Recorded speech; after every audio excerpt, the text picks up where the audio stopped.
तेजस्वी यादव खुद पढ़े लिखे नहीं है तो उन्हें बजट का क्या ज्ञान होगा। ऐसे लोग सोने के चम्मच लेकर पैदा हुए हैं और इन्हें सिर्फ राजनीति करना आता है। ऐसे लोगों को जाकर के अपनी आंखों का इलाज कराना चाहिए और अगर इलाज के बाद भी कोई फायदा नहीं होता है तो उन्हें चश्मा लगा लेना चाहिए। नमस्कार, आप देख रहे हैं दर्श न्यूज और मैं हूं यति आपके साथ। बिहार बीजेपी के नए प्रदेश अध्यक्ष के द्वारा ये बयान सामने आया है। बता दें कि आज बीजेपी कार्यालय पटना स्थित एक प्रेस कॉन्फ्रेंस का आयोजन किया गया था। इस दौरान केंद्रीय राज्य मंत्री नित्यानंद राय और नए जो बिहार बीजेपी के अध्यक्ष बनाए गए हैं वो मौजूद थे और ऐसा बयान सामने आया नेता प्रतिपक्ष तेजस्वी यादव के खिलाफ, जिसके बाद अब राजनीति होना तो तय है। हम आपको उस पूरे वीडियो के साथ छोड़े जा रहे हैं जिसमें बिहार बीजेपी के नए प्रदेश अध्यक्ष द्वारा नेता प्रतिपक्ष तेजस्वी यादव को आंखों का इलाज कराने का हवाला दिया गया है और ये कहा गया है कि तेजस्वी यादव पढ़े लिखे नहीं है तो उन्हें बजट क्या समझ में आएगा। सरकार की ओर से माननीय श्री नित्यानंद राय जी, केंद्रीय राज्य मंत्री, बजट पर चर्चा करने के लिए आपके बीच आए हैं। मैं इनका स्वागत करता हूं। श्री नित्यानंद राय जी केंद्र में रहकर हर वक्त बिहार की चिंता करते हैं और बिहार के लिए ज़्यादा से ज़्यादा कैसे हिस्सा मिले इस बात को तार्किक रूप से भी रखने का प्रयास करते हैं। इसलिए मैं पहले नित्यानंद राय जी को धन्यवाद देता हूं कि आप बिहार की चिंता केंद्र में रहकर करते हैं। इसके लिए पूरा बिहारवासी और सरकार की ओर से भी आपको हृदय से धन्यवाद है। आपने अभी विस्तृत तौर पर बजट की चर्चा सुनी। मुझे याद है कि जब मैं पढ़ाई करता था पटना में अपने छात्र जीवन में, तो उस समय पटना में एक ही पुल होता था, चिरैया टार पुल। आप लोग सब अभी जितने पत्रकार बंधु हैं यंग हैं और करीब करीब सब लोगों का उम्र 30-35 साल से ऊपर नहीं है, पहले नीचे। लेकिन जब आप अपने बुजुर्गों से पूछेंगे तब आपको पता चलेगा कि पूरे पटना में एक ही फ्लाईओवर होता था, पुल होता था, ब्रिज होता था, चिरैया का। एक दो आदमी सर हिला रहे हैं, थोड़ा उम्र ज्यादा होगा, लेकिन आज आप सिर्फ पटना में ही देखिए फ्लाईओवर और पुल की स्थिति क्या है। ये विकास क्या वो 60-70 साल में नहीं कर सकते थे क्या? ये बात नए उम्र के लोगों को मालूम नहीं है। आप चौथा स्तंभ है समाज के, आपको बताना पड़ेगा कि ये लोग जो आज विरासत लेकर के, चांदी का चम्मच लेकर के मुंह में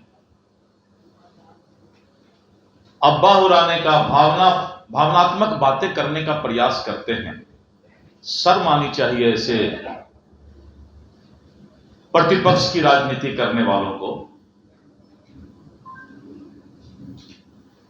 आरक्षण बार बार बोला जा रहा है कि कभी आप अपने बुजुर्गों से पूछिए, राजनीतिक बुजुर्गों से, कि आपने कभी आरक्षण दिया है क्या? इस सवाल को मीडिया को जरूर पूछना चाहिए प्रतिपक्ष के लोगों से कि नीतीश कुमार जी के नेतृत्व में ही और एनडीए और अटल जी के जमाने में ही आरक्षण का प्रावधान किया गया। लेकिन बेशर्म होके फिर यही बात, और मैं बार बार बोल रहा हूं कि सुप्रीम कोर्ट में आरक्षण के मुद्दे पर बिहार सरकार गई कि तुरंत स्टे दिया जाए,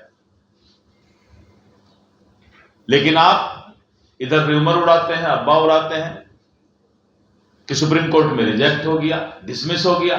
सुप्रीम कोर्ट ने तो कहा है कि सितंबर में सुनवाई करेंगे।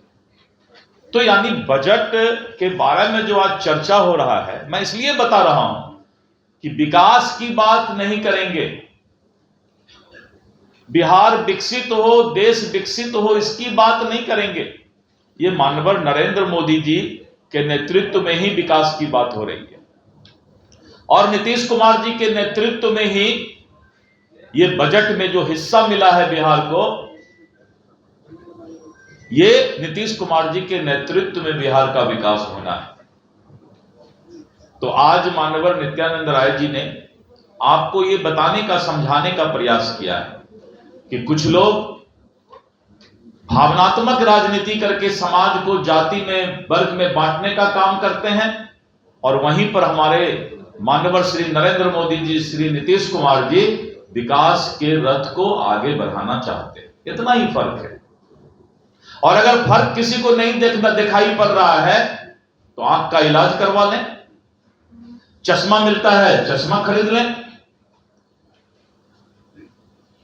लेकिन उसके बाद भी हम लोग गांव में बोलते हैं थेथर है, थेथरोलॉजी में जो है असली डिग्री तो ले नहीं पाए, तो एक नया डिग्री मिलता है स्कूल और कॉलेज के बाहर में, उसको बोलते हैं थेथरोलॉजी। जो लोग स्कूल और कॉलेज का पढ़ाई नहीं कर पाते हैं, फेल कर जाते हैं, तो बाहर में उनको एक डिग्री मिलता है थेथरोलॉजी। वही थेथरोलॉजी वाले नेता लोग विकास की बात नहीं करके, भावनात्मक बात करके, समाज को बांट करके आज राजनीति करने की ताक में है। तो धन्यवाद देता हूं कि हम लोग का बिहार का विकास के लिए आप आवाज वहां उठाते रहिए, और इसी तरह ज्यादा से ज्यादा जब आइए, कुछ न कुछ बिहार के लिए सौगात लेकर के आइए। हमसे ज्यादा तो प्रधानमंत्री जी चिंतित रहते हैं खुद। और आज एक और अनुरोध मैं करूंगा कि छठ पर्व आने वाला है। मैं नित्यानंद राय जी से अनुरोध करूंगा कि आप रेल मंत्रालय के साथ 1-1.5 महीना पहले बैठकर एनडीए सरकार नीतीश कुमार के नेतृत्व में ठाना है कि हर बिहारी को छठ में घर लाना है। एनडीए सरकार ने ठाना है हर बिहारी को छठ में घर लाना है। तो नित्यानंद जी यहां बैठे हैं। नहीं, बिल्कुल। प्रदेश अध्यक्ष जी माननीय दिलीप जायसवाल जी का आदेश है, मैं यह संवाद लेकर जरूर दिल्ली में पहुंचाऊंगा, और मुझको भरोसा है कि जो बिहारी छठ पर्व में यहाँ आना चाहेंगे, ससम्मान उनको बिहार आने और फिर बिहार से अपने काम धंधों में या जहां भी रोजगार में, नौकरी में लौटने में उनको कोई असुविधा नहीं होगी। इतनी सुविधा प्रदान की जाए। मैंने ये बात इसलिए कहा कि बजट में जिस तरह से बिहार का विकास हो रहा है, तो हमारे बिहारी भाई जो बाहर रहते हैं उनको ये एहसास हो कि अब पटना से पूर्णिया और किशनगंज जाने के लिए 4 लेन का एक्सप्रेस हाईवे है, वंदे भारत ट्रेन है, और पूरे बिहार का नया स्वरूप भी नीतीश कुमार जी के नेतृत्व में जो बदला है, हमारे बिहारी भाई, हमारे रिश्तेदार जो बाहर रहते हैं, वो भी गर्व से कह सके कि हम बिहारी हैं। तो बजट का ये फायदा है कि हमारे भाई बाहर में भी रहकर नरेंद्र मोदी जी के नेतृत्व में, नीतीश कुमार जी के नेतृत्व में जो बिहार विकास होगा, इतना बड़ा स्पेशल पैकेज मिला है। और जो विपक्ष को दिखाई नहीं पड़ता है, आंख का ऑपरेशन कराने की जरूरत है या चश्मा लेने की जरूरत है, वो हमारे भाई आज उनको आकर के पूरे देश दुनिया में बताएंगे कि नरेंद्र मोदी जी और नीतीश कुमार बिहार को आगे ले जा रहे हैं। बस इतना ही कहना था। बहुत बहुत धन्यवाद। ठीक है, चलो।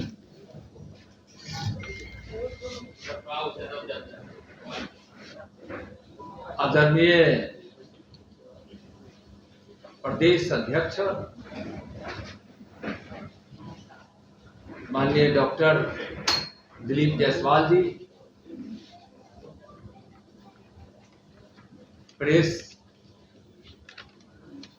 प्रिंट और इलेक्ट्रॉनिक मीडिया के सभी भाइयों बहनों, आज मेरे लिए खुशी की बात है कि आज प्रदेश अध्यक्ष जी के बगल में बैठकर उनके अनुमति से आज प्रेस वार्ता में सम्मिलित होने का मुझको अवसर मिल रहा है। और बजट, केंद्रीय बजट और केंद्रीय बजट में बिहार, इस पर हम सब आज बात करने वाले हैं, जो पहले से आपको विदित है। 2024 का बजट यह फिर से साबित किया है कि माननीय प्रधानमंत्री आदरणीय नरेंद्र मोदी जी गरीबों के मसीहा हैं। केंद्र के बजट में बिहार को जिस प्रकार से प्राथमिकता दी गई है, आज विरोधियों को नींद नहीं आ रही और बिहार के विषय में देश में चर्चा की जा रही है कि माननीय प्रधानमंत्री जी के नेतृत्व में वित्त मंत्री जी ने बिहार के विकास को, बिहार के सम्मान को प्राथमिकता दी है। केंद्रीय बजट 2047 का भारत कैसा भारत हो, जिसका सपना माननीय प्रधानमंत्री जी देखे हैं, उसका प्रतिबिंब है, उसका आधार है। 2047 का भारत जब देश अपने आजादी का 100वां वर्ष मना रहा होगा, तो फिर अपना भारत कैसा हो? अभी विकासशील भारत, उस समय का भारत 2047 का भारत विकसित भारत हो और दुनिया में प्रति व्यक्ति आए सबसे ज्यादा भारत का, ऐसा भारत जो विवेकानंद की सपनों को पूरा करता हुआ भारत हो। विवेकानंद जी ने भविष्यवाणी की थी कि 21वीं सदी के भारत में कोई भूखा नहीं होगा, कोई अशिक्षित नहीं होगा, कोई बेघर नहीं होगा, कोई बेबस नहीं होगा। जीवन तो ऐसे सुख दुख के दो पहियों से चलता है, लेकिन आम व्यक्ति को भी यह अधिकार हो कि वह भूखे नहीं रहे, बच्चे उसके ठीक से पढ़े, उनके पास भी घर हो और किसी प्रकार की ऐसी कठिनाइयां आए तो उसकी व्यवस्था में माननीय मोदी जी की योजना, माननीय मोदी जी की नीति सहायक हो। आज विवेकानंद जी की भविष्यवाणी पूरी हो रही है। विवेकानंद जी के बचपन का नाम नरेंद्र था। अभी जो सदी चल रहा है वो 21वीं सदी है और 21वीं सदी में भारत के लिए जो भविष्यवाणी विवेकानंद जी ने की थी, उस भविष्यवाणी को दूसरा नरेंद्र, यानी बचपन के नरेंद्र जो विवेकानंद बने, उस नरेंद्र की भविष्यवाणी को दूसरा नरेंद्र पूरा कर रहे हैं। दुनिया के सबसे लोकप्रिय नेता, भारत के कर्मयोगी प्रधानमंत्री। अपने प्रधानमंत्री जी को विकास का भगीरथ भी कहा जाता है। गरीब के मसीहा तो है ही।